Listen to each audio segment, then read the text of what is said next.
Kiranya firman Suaranya agak kecil, Bu. Ya. Tuhan Yesus, kami siapkan hati kami untuk mendengarkan firman-Mu. Kiranya firman-Mu akan menjadi rema dalam kehidupan kami sehari-hari. Urapi hamba-Mu Pastor Fauzan yang akan menyampaikan firman-Mu. Berikan hikmat untuk cakap mengajari kami. Terima kasih Tuhan Yesus. Haleluya. Amin. Amin. Sebelum kita masuk ke dalam kita firman, kita akan baca untuk ayat firman Tuhan pada hari ini. Kita akan baca dari Ester pasal yang ke-9, ayat yang pertama sampai dengan ayat 33, kemudian kita juga akan ayat ke-32. Kemudian kita juga akan baca dari Perjanjian Baru, dari Kisah Para Rasul, pasal yang kedua, ayat 1 sampai dengan 47. Untuk Ester pasal 9, Bu Nerdiana akan membacakan untuk kita semua. Nanti untuk Kisah Para Rasul 2 akan dibacakan oleh Bu Sarma untuk ayat 1 sampai dengan 21 dan ayat 22 sampai dengan 47. Ibu Cinta akan membacakan. Bu Nerdiana, dipersilakan, Bu. Baik, terima kasih Pak Abraham. Belum mulai. Pastor Paul, Bu Ana. Salam Bapak Ibu semua yang ada di Zoom dan di YouTube. Dan salam untuk saudara kami yang menonton kembali siaran kita ini. Puji Tuhan, kembali kita melanjutkan pembacaan firman Tuhan dari kitab Ester 9, ayat yang pertama sampai 32. Demikian firman Tuhan. Dalam bulan yang ke-12, yakni bulan Adar, pada hari yang ke-13, ketika titah serta undang-undang raja akan dilaksanakan, pada hari musuh-musuh orang Yahudi berharap mengalahkan orang Yahudi, terjadilah yang sebaliknya. Orang Yahudi mengalahkan pembenci-pembenci mereka. Maka berkumpullah orang Yahudi di dalam kota-kotanya di seluruh daerah Raja Ahasiweros untuk membunuh orang-orang yang berikhtiar mencelakakan mereka, dan tiada seorang pun tahan menghadapi mereka, karena ketakutan kepada orang Yahudi telah menimpa segala bangsa itu. Dan semua pembesar daerah dan wakil pemerintahan dan bupati serta pejabat kerajaan menyokong orang Yahudi karena ketakutan kepada Mordekai telah menimpa mereka. Sebab Mordekai besar kekuasaannya di dalam istana raja, dan tersiarlah berita tentang dia ke segenap daerah, karena Mordekai itu bertambah-tambah besar kekuasaannya. Maka orang Yahudi mengalahkan semua musuhnya. Mereka memukulnya dengan pedang, membunuh, dan membinasakannya. Mereka berbuat sekehendak hatinya terhadap pembenci-pembenci mereka. Di dalam benteng Susan saja, orang Yahudi membunuh dan membinasakan 500 orang. Juga Parsandata, Dalton, Aspata, Purata, Adalia, Aridata, Parmasta, Arisai, Aridai, dan Waizata, ke-10 anak laki-laki Haman bin Hamedata, seteru orang Yahudi, dibunuh oleh mereka, tetapi kepada barang rampasan tidaklah mereka mengulurkan tangan. Pada hari itu juga jumlah orang-orang yang terbunuh di dalam benteng Susan disampaikan ke hadapan raja. Lalu titah raja kepada Ester sang ratu. Di dalam benteng Susan saja, orang Yahudi telah membunuh dan membinasakan 500 orang beserta ke-10 anak Haman. Di daerah-daerah kerajaan yang lain, entahlah apa yang diperbuat mereka. Dan apakah permintaanmu sekarang? niscaya akan dikabulkan. Dan apakah keinginanmu lagi? Niscaya dipenuhi. Lalu jawab Ester, jikalau baik pada pemandangan raja, diizinkanlah kiranya kepada orang Yahudi yang di Susan untuk berbuat besok pun sesuai dengan undang-undang untuk hari ini, dan ke-10 anak Haman itu hendaklah disulakan pada tiang. Raja pun menitahkan berbuat demikian. Maka undang-undang itu dikeluarkan di Susan, dan ke-10 anak Haman disulakan orang. Jadi berkumpullah orang Yahudi yang di Susan pada hari yang ke-14 bulan Adar juga, dan dibunuhnyalah di Susan 300 orang. Tetapi kepada barang rampasan tidaklah mereka mengulurkan tangan. Orang Yahudi yang lain yang ada di dalam daerah kerajaan berkumpul dan mempertahankan nyawanya serta mendapat keamanan terhadap musuhnya. Mereka membunuh 75.000 orang di antara pembenci-pembenci mereka. Tetapi kepada barang rampasan tidaklah mereka mengulurkan tangan. Hal itu terjadi pada hari yang ke-13 dalam bulan Adar. Pada hari yang ke-14 berhentilah mereka. Dan hari itu dijadikan mereka hari perjamuan dan sukacita. Akan tetapi orang Yahudi yang di Susan berkumpul, baik pada hari yang ke-13, baik pada hari yang ke-14 dalam bulan itu. Lalu berhentilah mereka pada hari yang ke-15, dan hari itu dijadikan mereka hari perjamuan dan sukacita. Oleh sebab itu, orang Yahudi yang di pedusunan, yakni yang diam di perkampungan, merayakan hari yang ke-14 bulan Adar itu sebagai hari sukacita dan hari perjamuan, dan sebagai hari gembira untuk antar mengantar makanan.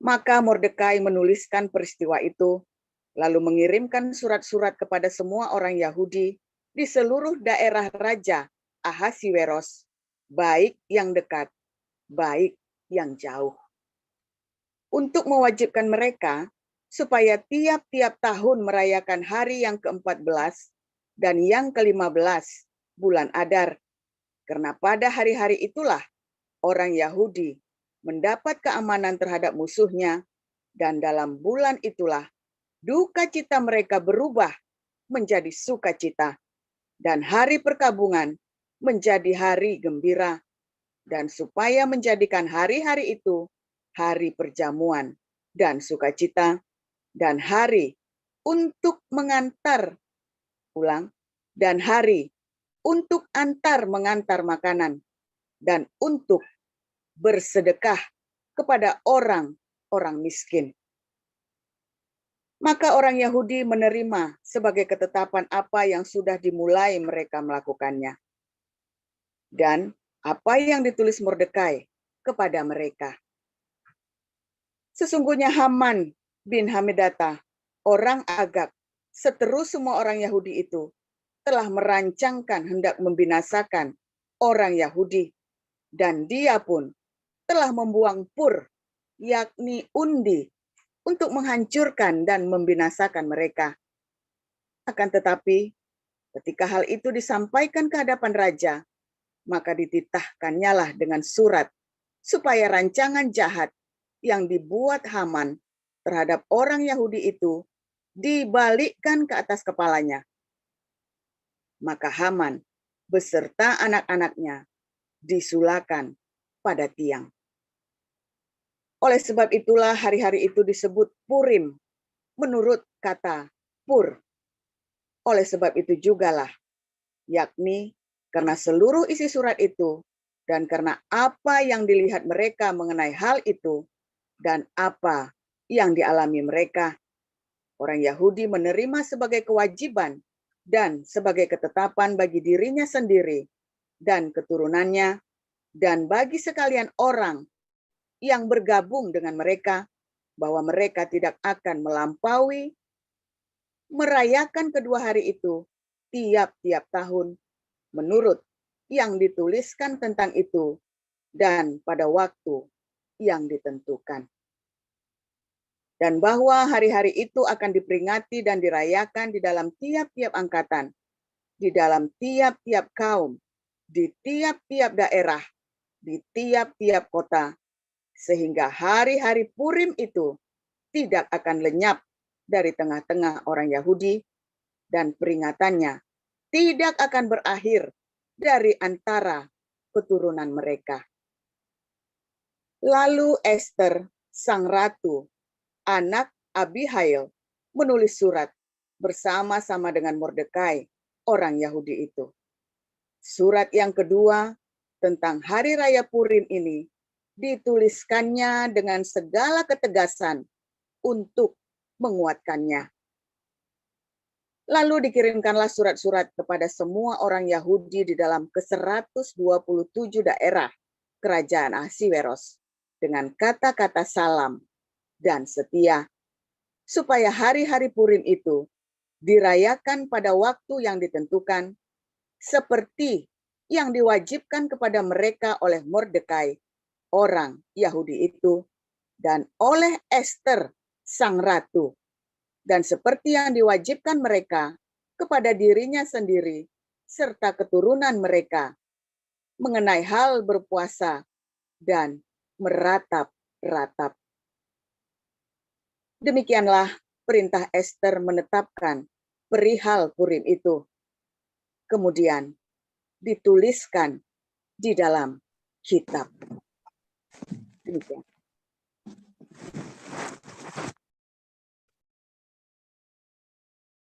Terima kasih Bu Nerliana. Selanjutnya Bu Sarma, silakan untuk membaca Kisah Para Rasul pasal yang kedua, ayat 1 sampai dengan 21.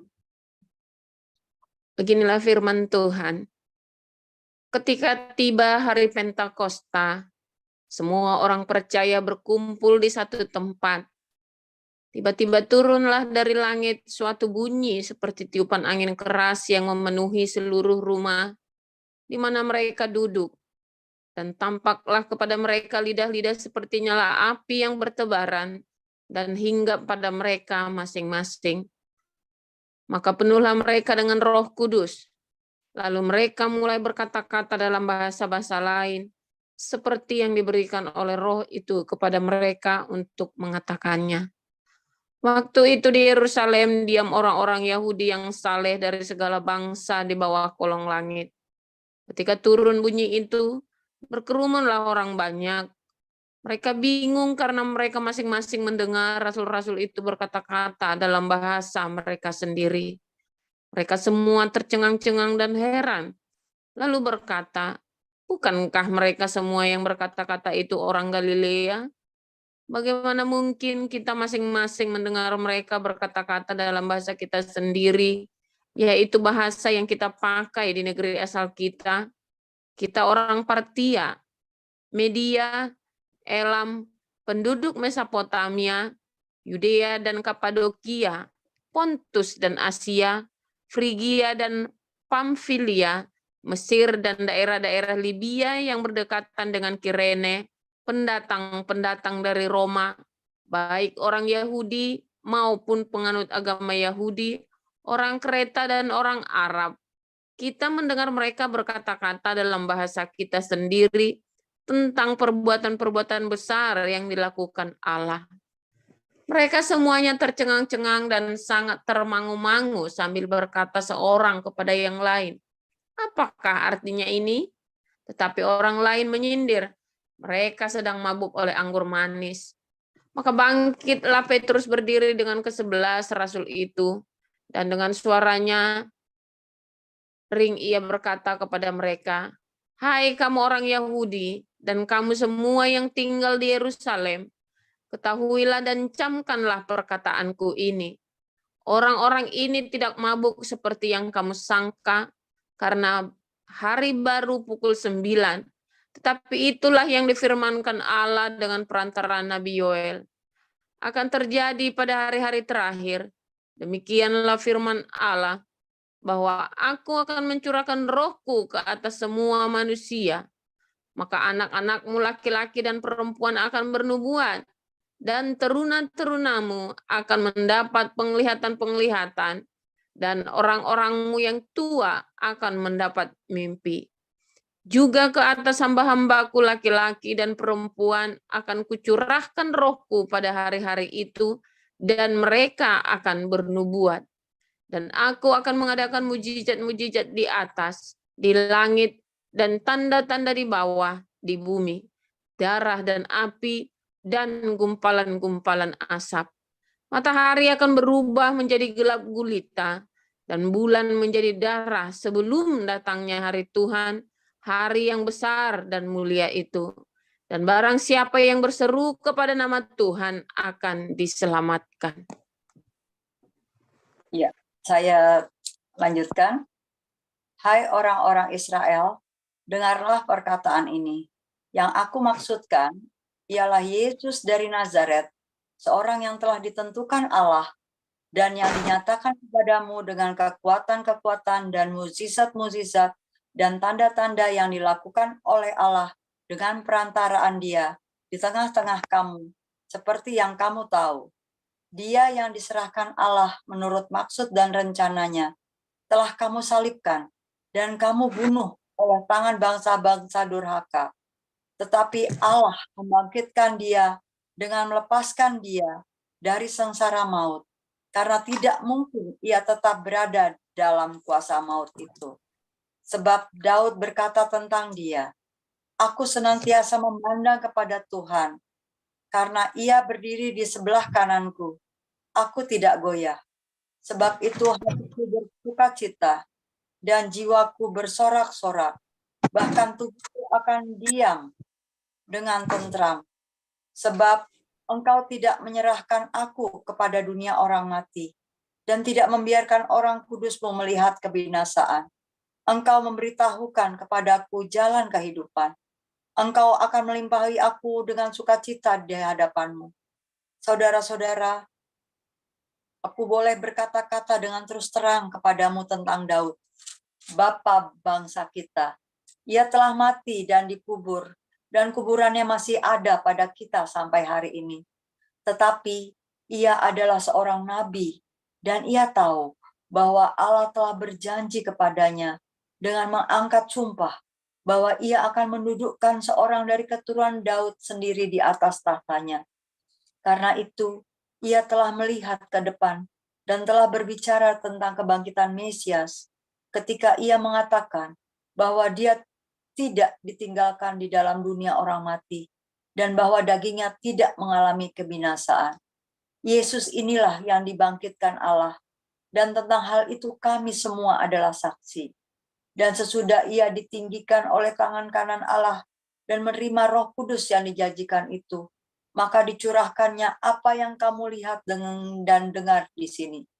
Sebab bukan Daud yang naik ke sorga, malahan Daud sendiri berkata, Tuhan telah berfirman kepada Tuanku, duduklah di sebelah kananku sampai kubuat musuh-musuhmu menjadi tumpuan kakimu. Jadi seluruh kaum Israel harus tahu dengan pasti bahwa Allah telah membuat Yesus yang kamu salibkan itu menjadi Tuhan dan Kristus. Ketika mereka mendengar hal itu, hati mereka sangat terharu. Lalu mereka bertanya kepada Petrus dan rasul-rasul lain, apakah yang harus kami perbuat, saudara-saudara? Jawab Petrus kepada mereka, bertobatlah, dan hendaklah kamu masing-masing memberi dirimu dibaptis dalam nama Yesus Kristus untuk pengampunan dosamu, maka kamu akan menerima karunia Roh Kudus. Sebab bagi kamulah janji itu, dan bagi anak-anakmu, dan bagi orang yang masih jauh, yaitu sebanyak orang yang dipanggil oleh Tuhan Allah kita. Dan dengan banyak perkataan lain lagi, ia memberi suatu kesaksian yang sungguh-sungguh, dan ia mengecam dan menasihati mereka, katanya, berilah dirimu diselamatkan dari angkatan yang jahat ini. Orang-orang yang menerima perkataannya itu memberi diri dibaptis, dan pada hari itu jumlah mereka bertambah, kira-kira 3.000 jiwa. Mereka bertekun dalam pengajaran rasul-rasul dan dalam persekutuan, dan mereka selalu berkumpul dan memecahkan roti dan berdoa. Maka ketakutanlah mereka semua, sedang rasul-rasul itu mengadakan banyak mukjizat dan tanda. Dan semua orang yang telah menjadi percaya tetap bersatu. Dan segala kepunyaan mereka adalah kepunyaan bersama. Dan selalu ada dari mereka yang menjual harta miliknya, lalu membagi-bagikannya kepada semua orang sesuai dengan keperluan masing-masing. Dengan bertekun dan dengan sehati mereka berkumpul tiap-tiap hari dalam bait Allah. Mereka memecahkan roti di rumah masing-masing secara bergilir dan makan bersama-sama dengan gembira dan dengan tulus hati, sambil memuji Allah. Dan mereka disukai semua orang. Dan tiap-tiap hari Tuhan menambah jumlah mereka dengan orang yang diselamatkan. Demikian pembacaan firman Tuhan.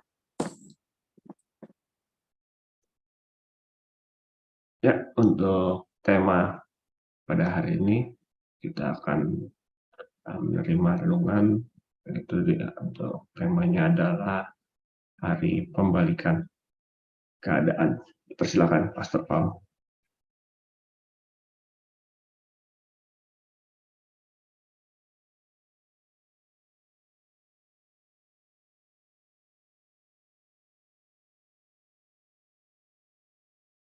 Belum di-unmute, Pastor. Oh, belum ya. Oke. Firman Tuhan hari ini luar biasa. Ada satu klimaks dari cerita Esther, yaitu tentang hari pembalikan keadaan dari sebuah konflik, saudara ya. Dari sebuah konflik yang mengerikan, bagaimana ada ancaman kematian, mereka mengalami genosida, saudara ya. Oh, Anda jangan bayangkan itu perkara biasa, saudara ya. Itu kalau saya ingat tahun 85, 87 itu ya, tahun, saya lupa ya tahun berapa, bukan, sorry. Zamannya 79, saudara ya, saya masih TK waktu itu ya, 79, 80. Ya, tiba-tiba semua, toko itu harus tutup. Nah, mami saya punya toko, saudara ya, suruh tutup, yang jaga tuh ABRI semua. Jadi baru buka 1 jam, tiba-tiba disuruh tutup. Wah, suruh tutup semua, karena kerusuhan yang akan terjadi, kerusuhan yang luar biasa. Tapi waktu itu kota kami terlewatkan, saudara ya. Itu saja sudah serem, saudara ya. Kalau Anda membayangkan tahun 97, 98, kerusuhan Mei 98 itu udah serem. Cerita Esther ini lebih serem dari itu, saudara ya.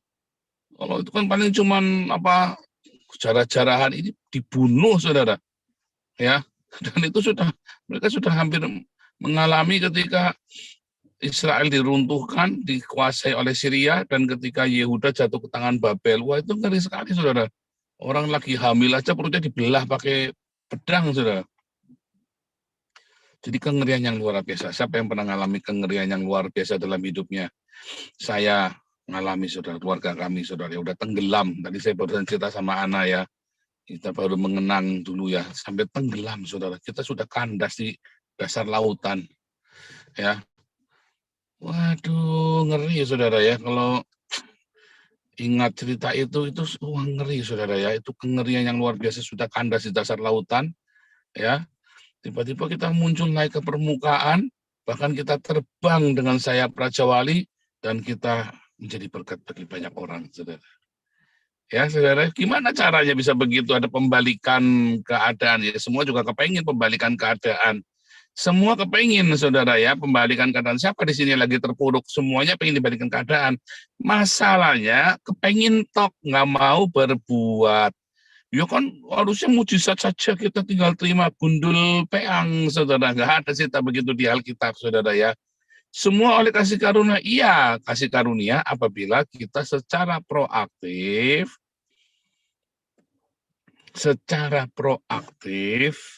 percaya, bukannya pasrah, bukannya menyerah. Anda menyerah, bukan berserah. Hari pembalikan keadaan terjadi apabila ada penyerahan total, bukan pasrah nyerah, menyerah KO, pecundang, bukan, saudara. Karena ketika kita menjadi menyerah KO pecundang, maka tidak ada pembalikan keadaan, tambah ambles lah, iya, saudara. Kalau kamu menyerah dengan kondisimu, ya yang sakit, udah aku tak nyerah saja, udah mati-mati aja, ya tidak ada semangat hidup, saudara. Atau Anda yang bangkrut, ya sudah aku tak mati saja, enggak apa-apa, bangkrut. Anda yang sudah keluarganya kandas, berantakan, ya sudah biar cerai saja, habis sudah enggak apa-apa, bunuh diri. Anda yang lagi mengalami kejatuhan, ya, atau Anda mengalami hal yang buruk, ya sudahlah gini saja, enggak apa-apa, mau apa lagi. Mutung sama Tuhan, mutung sama orang Kristen, semua disalahin, anaknya dikebukin, punya anjing pun ditendang, istrinya pun sembuh. Ya, mau ditinggal mati anaknya atau tinggal mati, aduh, orang dikasihi, Anda mengalami keterpurukan semuanya. Apakah hari ini menjadi hari terburuk dan terpuruk dalam hidupmu, saudara? Nah, jadikanlah hari ini adalah perayaan Purim. Ya, orang boleh membuang kutuk sumpah serapah sial, ya. Tetapi setiap kutuk sumpah serapah sial itu biarlah diubahkan dalam penyerahan jiwamu kepada Tuhan. Penyerahan yang total, saudara, bahwa Tuhan, apapun yang terjadi dalam hidup kami, saya mau tetap taat sama firman Tuhan. Bukan menyerah, tapi berserah. Menyerah itu adalah tindakan pasif, pasrah. Kalau tindakan berserah adalah tindakan aktif untuk memberikan dengan sengaja. Iya Tuhan, ini masa depanku, pokoknya aku mau taat firman Tuhan, aku mau responnya tetap mengasihi, mengampuni, memberkati. Bahkan kalau Anda lihat, ya, di hari raya Purim, sebelum ada hari raya Purim itu, Esther sudah pasang badan, mati-matio, tetapi dengan satu pengharapan akan kemenangan. Dengan satu tindakan iman. Kalau dia berpuasa dan dia melakukan pengharapan kepada Tuhan dengan sungguh-sungguh, maka ada pembalikan keadaan. 3 hari, saudara. 3 hari, ya, 3 hari 3 malam mereka berpuasa. Ya, ketika ajaran Tuhan kita, Tuhan Yesus, ketika para muridnya tercerai-berai, ketika Yesus disalib 3 hari 3 malam, mati dan dibangkitkan, ada penyerahan dari seorang Yesus. Ia berkata, biji itu harus mati dulu, benih itu harus mati, baru dia tumbuh. Kelihatannya kalah. Ya, kelihatannya kalah. Ketika saya memutuskan, sudah cukup, saya nggak mau melawan, karena kalau saya melawan, saya melakukan hal yang tidak menyenangkan hati Tuhan. Saya mau berserah, kandas sampai ke bawah, tambah tenggelam. Iya, saudara, iya, tambah tenggelam. Anda berserah kok, Anda tidak melakukan perlawanan kok, tambah tenggelam. Tapi saya bilang, saya tidak mau melakukan hal yang tidak benar lagi. Tenggelam, enggak apa-apa. Mati, ya sudah, yang penting saya hidupnya benar. Itu namanya penyerahan, berserah, bukan nyerah. Ya, kalau pasrah menyerah, itu Anda artinya Anda tetap melakukan cawe sana cawe sini, hantam sana hantam sini, ya, mau tenggelam, cawe sana cawe sini, geret sana geret sini, ya, ngajak orang tenggelam sama-sama, keluarga kamu tenggelam semua karena kamu nggak mau tenggelam sendirian. Pokoknya saya tidak mau tenggelam sendirian, saya akan bawa kalian semua. Itu artinya Anda sudah menyerah, KO. Tetapi kalau Anda berserah, enggak apa-apa. Biar aku yang tanggung di dalam Tuhan, karena aku tahu di dalam Tuhan ada hal yang baik di sana. Roma 8 ayat 28, Yeremia 29 ayat 11. Ada rancangan Tuhan yang sempurna. Itu iman yang proaktif, saudara. Lalu di situ ada pengorbanan, memberikan dirinya, ya, menjadi korban. Bukan korban kepada manusia, tetapi dagingmu disalib, keinginan hawa nafsumu, jengkelmu, dendammu disalibkan bersama dengan Tuhan Yesus. Ya, Anda puasa, dikatakan puasa, puasa, puasa, puasa. Puasa itu Anda salibkan dagingmu, hawa nafsumu. Ya, karena Anda doyan makan, jangan nunda makan, sekalian nggak makan. Siapa di sini lagi terpuruk? Puasa, ayo. Kalau Anda merasa puasa 1 hari 24 jam kurang malam, belum dijawab Tuhan, bikin 3 hari 3 malam. Belum dijawab Tuhan, bikin 7 hari 7 malam. Ya, belum dijawab Tuhan lagi, saudara. Terus, ya 21 hari. Minum air putih saja, ya. Nggak mungkin dari jawab. Coba, saudara. Ya, coba tindakan aktif, berserah dengan aktif berpuasa. Sambil berpuasa, baca Yesaya 58. Anda harus berdiakonia, bersedekah. Jangan ngamuk-ngamuk, jangan ya cari perkara sama orang. Penyerahan dirimu untuk menyalipkan kedaginganmu, untuk merendahkan diri itu penting. Saat itu ada pembalikan keadaan bagi hidupmu, ada Purim, saudara. Lihat ketika Yesus mati dan bangkit, ada penyerahan di sana, kelihatannya dia kalah, saudara. Orang-orang Farisi bilang, habis sudah nih Yesus. Para imam berkata, oke. Ya kan, para pendeta berkata, oke, Nabi ke-26 sudah disalib, kelar sudah hidup lo. Ya kan? Semua happy YouTuber Kristen ya yang nggak ada buahnya. Oke, habis ini si Paul ini kali ini. Tetapi tidak habis. Kenapa? Karena ada penyerahan total kepada Tuhan. Tuhan, apapun yang terjadi, saya mau taat pada firman Tuhan. Apapun yang terjadi, saya mau bereaksi dengan benar. Ya, kalah dong, nggak apa-apa. Yang kalah hanya keadaan, tetapi jiwa kita menang. Kalah itu hanya sebuah keadaan, saudara. Hanya sebuah ilusi kehidupan. Kalah menang itu adalah ilusi kehidupan. Tetapi yang benar adalah ketika jiwamu melakukan tepat benar. Apa kata firman Tuhan? Logos itu bilang apa? Mengasihi, mengampuni, memberkati. Hidupku dalam kekudusan. Dalam kerendahan hati bersahaja hidupnya, saudara. Ya, itulah berserah di dalam pencobaan. Ya, dan kita tahu biar Tuhan yang bekerja. Saya tidak mau meresponi dengan cara salah lagi. Itu adalah berserah yang aktif, bukan pasrah. Kalau pasrah itu ya sudahlah, aku tak menikmati hidup sajalah, biar udah mati, tanggung, udah bangkrut, udah hancur, aku tak kayak saja menikmati, itu pasrah. Tapi kalau berserah enggak, saya tetap jaga hidup saya dalam kekudusan, saya tetap berdoa, saya tetap baca firman Tuhan, saya tetap mengasihi, saya tetap berdiakonia, saya tetap rapikan hidup saya yang boros-boros ini yang tidak benar. Sambil berbenah, saya berdoa, menyerahkan hidup saya kepada Tuhan. Di situ nanti ada pembalikan keadaan. Serius, saudara, jangan main-main. Ya, makanya saya bilang puasa, ayo puasa. Ya, ayo puasa, saudara. 1 hari nggak mempan, seminggu sekali, nggak mempan, saudara bikin 3 hari 3 malam. Boleh minum air. Nggak mempan 21 hari, 21 malam. Ya, kalau perlu, saudara. Sudah bangkrut, mau apa lagi? Puasa, saudara. Kayak saya dulu, udah bangkrut, mau apa lagi? Puasa. Tuhan akan adakan pembalikan keadaan. Ya, itulah hari raya Purim. Orang udah buang undi, sial kamu, udah dibuang undi, sial. Makian, sumpah serapah. Maka Tuhan bikin hari pembalikan keadaan. Anda lihat Mordekai kuasanya makin besar. Kita juga sudah sampai kandas saya waktu dari dasar lautan. Sudah di dasar samudra. Tiba-tiba karena ada penyerahan. Lepas dari dulu tak lepaskan semua ego, kemarahan, dendam, kebencian, kecabulan. Ya kan, kalau itu tak lepas sudah beres saya. Iya, sadarnya kan sudah sampai dasar, baru nyadar. Kalau saya digondeli sama dosa dan hawa nafsu. Lepaskan, saudara. Gampang, justru kamu tidak lepaskan malah susah hidupmu nanti. Lah Anda dikasih yang gampang nggak nurut, ya kan? Kemarin saya ngajari si Wisely kerja kita kan, saya kan nggak pernah ngajari Wisely kerja kuli ya saudara ya. Paling jadi tukang kebun. Nah ini kan teknik kemarin ya. Gini loh cara ngerti posisimu harus begini. Ya kan karena dia nggak terbiasa pengalaman kerja ya kan yang enak menurut dia. Saya bilang salah dari kamu cara megang gergaji sama kamu dudukin kayunya itu nanti goyang nanti tanganmu kena nanti. Bandel saudara, goyang 1 hari cuman gergaji 1 papan nggak selesai.